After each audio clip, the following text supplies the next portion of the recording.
planet is Arrakis, also known as Dune. Well, hello, everyone, and I do mean everyone. Welcome back to the Forgotten Circus. So this is going to be a video about my expectations for the upcoming Dune Part 2 movie. What I want to happen, what I think is going to happen, and what I think should probably happen. Denis Villeneuve is just a phenomenal director. He is handling this with care, and Warner Bros. Yet again, this your hit. You're going to have a little sci-fi hit here, because after this one, I believe Denis said he's not going to, after this one and then Dune Messiah, he's going to be done. That'll be his vision, and it can carry on. So you got like Children Dune, The Golden Path, all that can be done by another visionary director. I do agree with. There's sometimes when you just got to leave it as like kind of your baby, and then you let people like step in. Understandable. But these are my expectations, because for some odd reason he just makes the desert look so beautiful. And I live in the desert, and it is very beautiful. It's phenomenal, but he just captured the cinematography. And I like how he still builds like the ornithopters that they use in Dune Part 1. He built like a couple of those, and they were, I like some of the practical stuff, and I like the real in-time location. I don't know if that makes any sense, but he uses real sets, real locations to shoot his sets, which is it's phenomenal. I mean, if you look at the first one, imagine that came out in the theater and there wasn't something going on at that time that I don't want to mention in this video. Kind of a ending with Demic, but. Imagine that when it went out to the theater and everybody was still going in the movie, because that shut down the movies for a while. That movie would have made $1 billion, to be honest with you. $1 billion. It'd have made $1 billion. How much? And he had a higher budget for this. And I know sometimes you can't look at it like, oh, they get a bigger budget, because it could be a bigger budget and be a bust too. But it's Denis. He's fine. He's got this. This is only the tip of the iceberg for him. But yeah, let me get into it. So I got my expectations. I want Timothy Chalamet, or Timothy, Have a valid reason for leaving this classroom. Timothy. is going to be playing Paul Atreides yet again, reprising his role as Paul Atreides. He is great as Paul Atreides, like hands down. Perfect casting, nailed it. He's Paul. Like, I know this Kyle MacLachlan from 1984, or 1980s. Kyle MacLachlan with all that hair, but he's got the hair too, which is crazy. I really like him as an actor. Like, I really do. And I think he's going to have a huge role. So let me tell you something. This is going to be a little bit, I'm going to be doing some spoilers because I know the books and the whole story. But with Paul Atreides, this is when he fully goes all in on Paul Muad'Dib, the Kwisatz Haderach. A messiah. So this is his time when he let the boy die and become the man. This is the step, and this leads up. You're gonna. It's It's a gray area. Paul is he's a gray character, really gray. Great intentions, a lot of stuff happens, but in this movie, he is going to make Arrakis, Dune, the center of the universe, literally. See you in Arrakis, my boy. So, I have no problem with like this casting with Paul Atreides. He's just a great actor, and he's going to nail it. And then Fade Routher, which was surprising to me because I was like, oh, pretty boy Austin Butler. I was like, okay. And when they cast him as Fade, and then when you actually see him, oh yeah, he looks ruthless. He looks like he just doesn't care. And in the original movie, they had Sting. Sting was menacing in it. He was he was good at Sting, man. I like Sting. But I think they nailed it with this casting, and I really want to see the ruthlessness. Like he's Harkonnen, however they want to say it now. Fade is no joke, man. That dude is ruthless, and I believe we are going to see it in this movie. And I'm pretty much. It's going to be weird to see Austin Butler play that, but hey, man, who would have thought Heath Ledger could play the Joker? So I'm not going to put him in that category with Fade. We haven't even seen Fade yet, but you never know. And Princess Orlan, another one with Florence Pugh. And remember, if you know anything about the story, or Princess Orlan is very important. She she stands the tide through it all. She sees it all, and she's the Padishah Emperor, which is going to be played by Christopher Walken, which was another surprising casting, but I really liked it. I think he's going to be good, but that's his daughter, and that eventually is she plays a big part in the whole thing because she's another kind of gray character. And then you're going to see Chani stand up, definitely. Zendaya, another perfect cast. Chani, and she just. I was kind of skeptical at first. I was like, damn, Zendaya, can you pull this off? And she blew me away with her performance.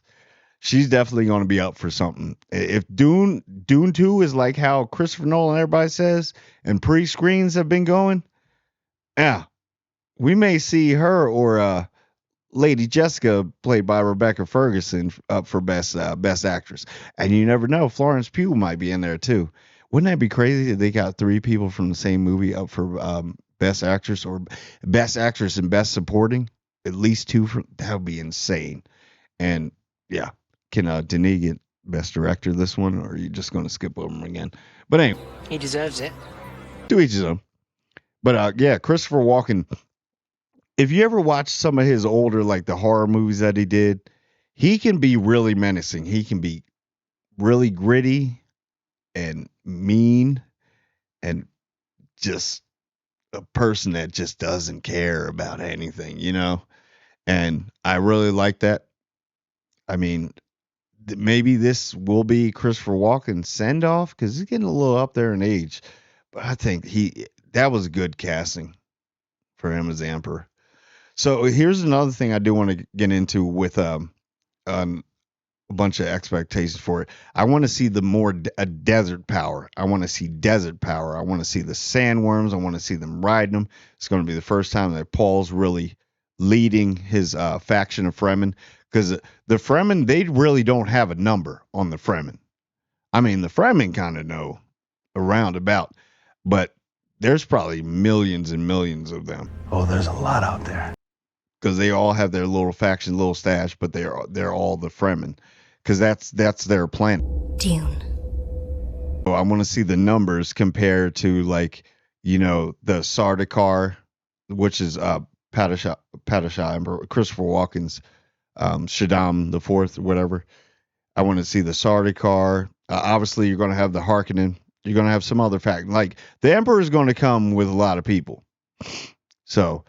And then go up against the Fremen, because nobody really knows the Fremen and what's left of House of Atreides, because nobody really knows the numbers of the Fremen. We don't have an exact count. Another thing that I do want to actually see out of this too is I want to see the Bene Gesserit and how Paul starts to learn the weirding way, which is because remember he was trained to be obviously the young Duke, a Mentat, and basically part of the Bene Gesserit. So, is he the first male that could be part of it? Because usually which is intriguing. It's pretty weird, but with here's another thing. So, desert power, riding the sandworms. I want to see the spice agony. That's when they drink the water of life. And please, you're gonna spoiler alert.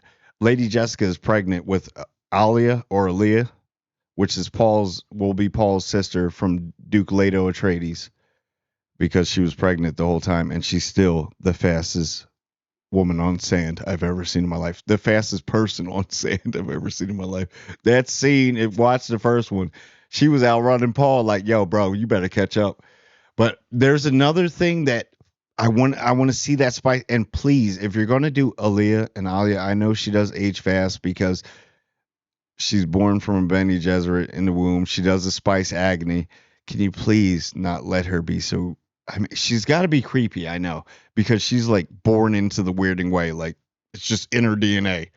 So, yeah, just not so creepy. At least more, a little bit more lovable. Not until you tell them both who I really am. But anyway, so another thing, Stilgar is going to be really important because he's about to be all in on Paul. Stilgar is basically the leader that he becomes leader, like basically the general of the Fremen.